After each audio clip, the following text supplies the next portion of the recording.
रस्त्यावर झोपलेल्या भिकाऱ्याला पेट्रोल टाकून जाळण्याचा प्रयत्न करणाऱ्या आरोपीला 24 तासाच्या आत अटक। याबाबत अधिक माहिती अशी की दिनांक 4 मार्च 2025च्या मध्यरात्री एका अज्ञात आरोपीकडून औसा शहरातील एका दुकानासमोर झोपलेल्या भिकाऱ्याच्या अंगावर पेट्रोल टाकून त्याला जिवंत जाळण्याचा प्रयत्न करण्यात आला होता।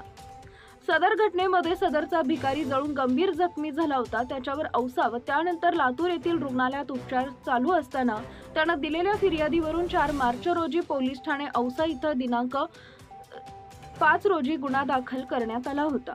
पोलीस अधीक्षक सोमय मुंडे, अप्पर पोलीस अधीक्षक डॉक्टर अजय देवरे तसेच उपविभागीय पोलीस अधिकारी औसा कुमार चौधरी यांच्या मार्गदर्शनात पोलीस ठाणे औसाचे पोलीस निरीक्षक सुनील रेजितवाड यांच्या नेतृत्वात सहाय्यक पोलीस निरीक्षक बाळासाहेब नरवटे यांच्या पथकानं गुन्ह्याचा अतिशय बारकाईने तपास करून गोपनीय माहिती मिळवून रस्त्यावर दुकानासमोर झोपलेल्या भिकाऱ्याच्या अंगावर पेट्रोल टाकून जिवंत जाळणाऱ्या आरोपीला निष्पन्न केले असून त्याचं नाव योगेश सिद्धराम बुट्टे, वय वर्ष 35, राहणार अन्नपूर्णा नगर असं असून त्यास दिनांक 7 मार्च 2025 रोजी त्याच्या राहत्या ठिकाणाहून अटक करण्यात आली आहे।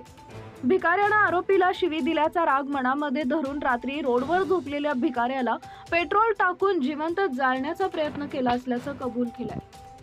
वरिष्ठांच्या मार्गदर्शनात औसा पोलिसांनी अतिशय कुशलतेने गुन्ह्याचा तपास करून अज्ञात आरोपीला 24 तासाच्या आत निष्पन्न करून गुन्ह्यात अटक केली आहे।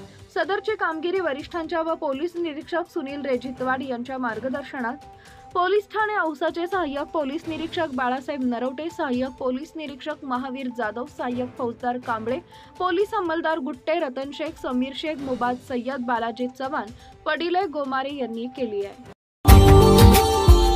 Subscribe now and press the bell icon. Never miss an update.